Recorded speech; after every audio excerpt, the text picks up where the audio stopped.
Welcome to the Dropship Podcast, where you'll learn how to build and grow a high-ticket dropshipping business and hear stories from successful e-commerce entrepreneurs.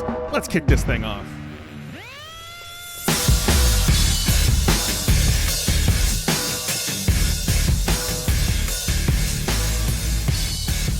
Hey, welcome to the Dropship Podcast, and today we're going to help you find the hottest products to dropship in 2024. Are you ready?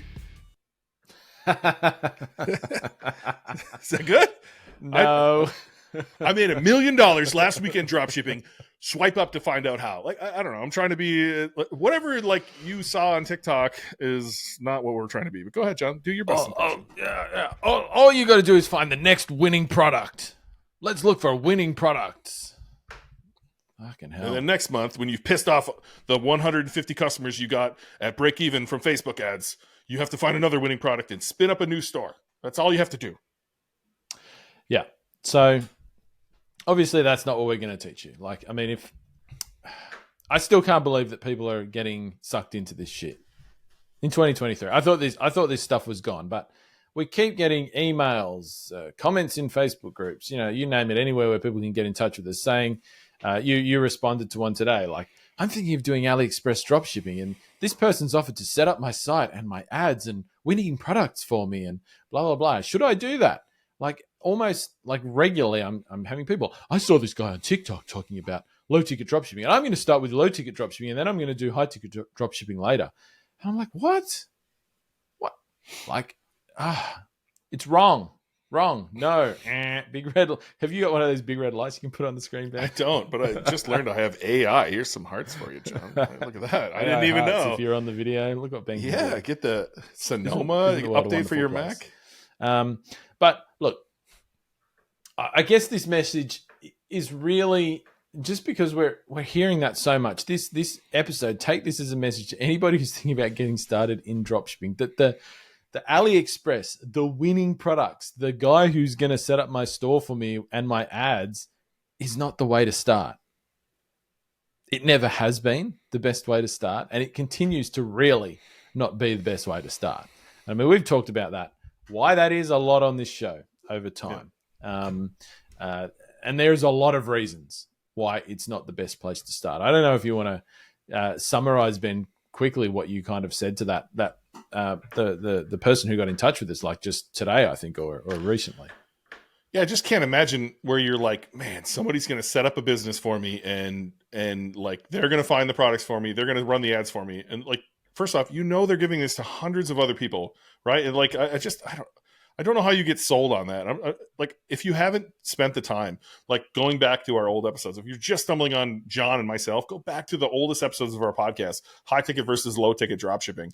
Like, understand the difference there, and like, I'll give you the cliff notes here because I got it right in front of me. So like, sell high quality products from brands you already know. When you're selling trinkets from China, the low ticket bullshit, they have no brands. Nobody knows what they are. The products are fucking garbage. Go order off Temu right now and tell me how much you love their fucking products. It's the same shit.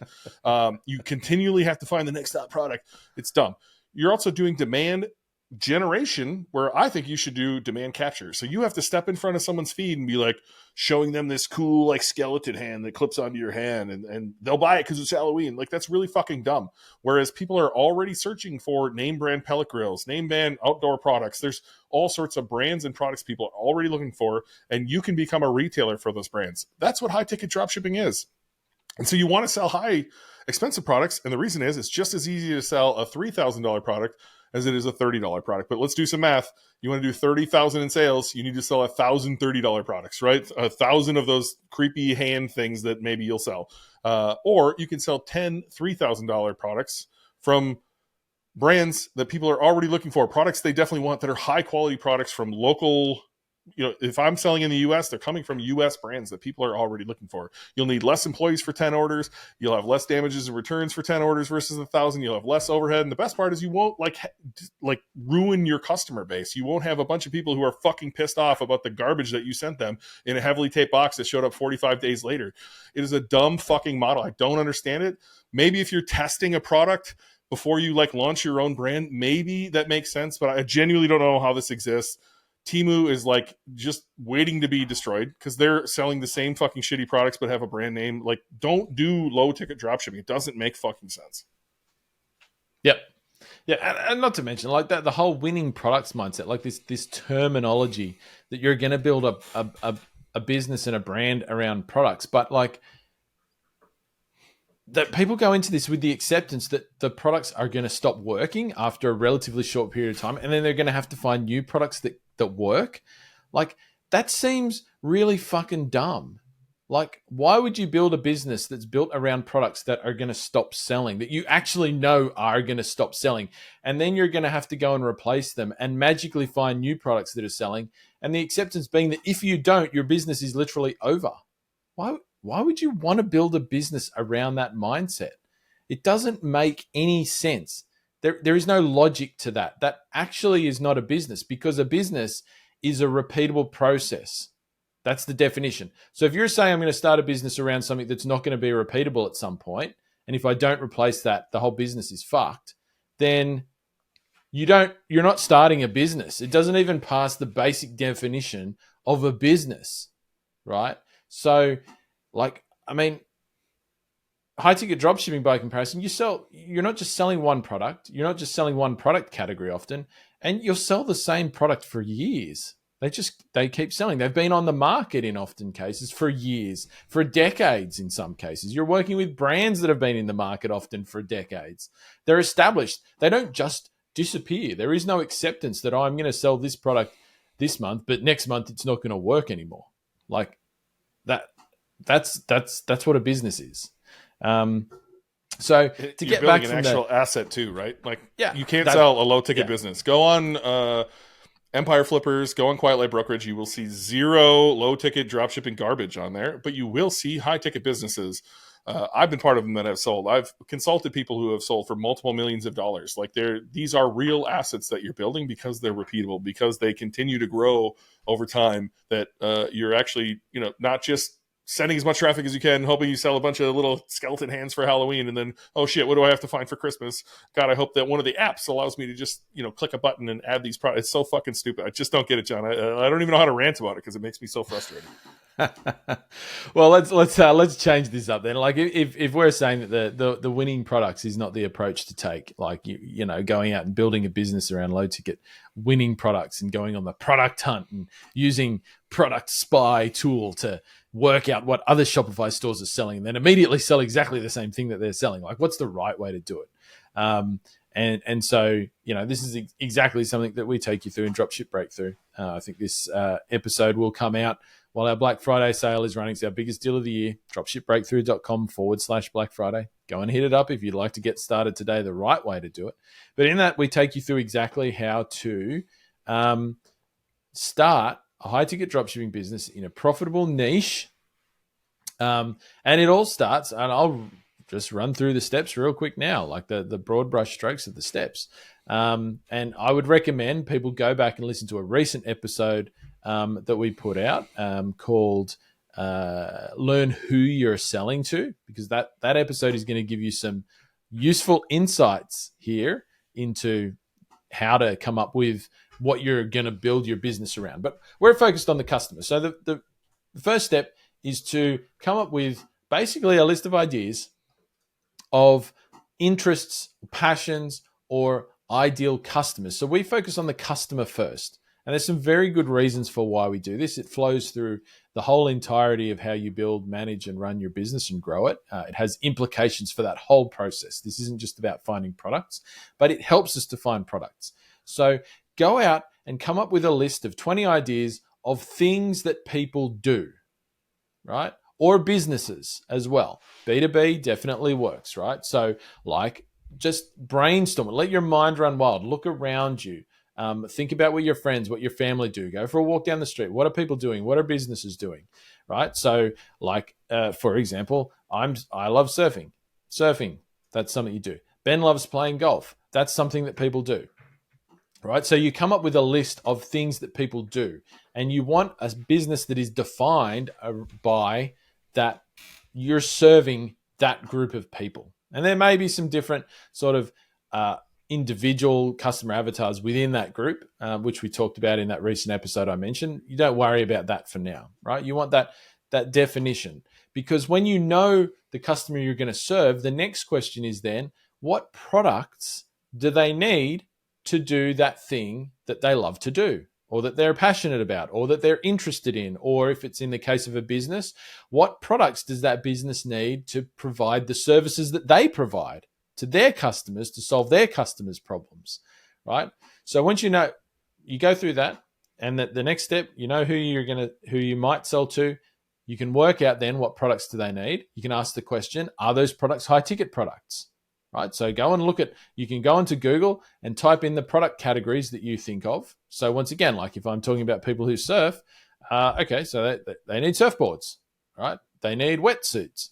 They might want racks or carriers on their car to carry their surfboards, right? So there's a range of products there. I would go into Google and I would just search for those things, look on Google Shopping. What are the prices on those products? Are they generally more than $1,000? If the answer is yes, high ticket products, right? That's what I'm going to then go to the next step of my research. Next step of your research is, can you find suppliers for those products? Can you find brands that manufacture those products? Once again, Google is your friend here. Google surfboard manufacturers, surfboard suppliers, surfboard distributors, etc., etc.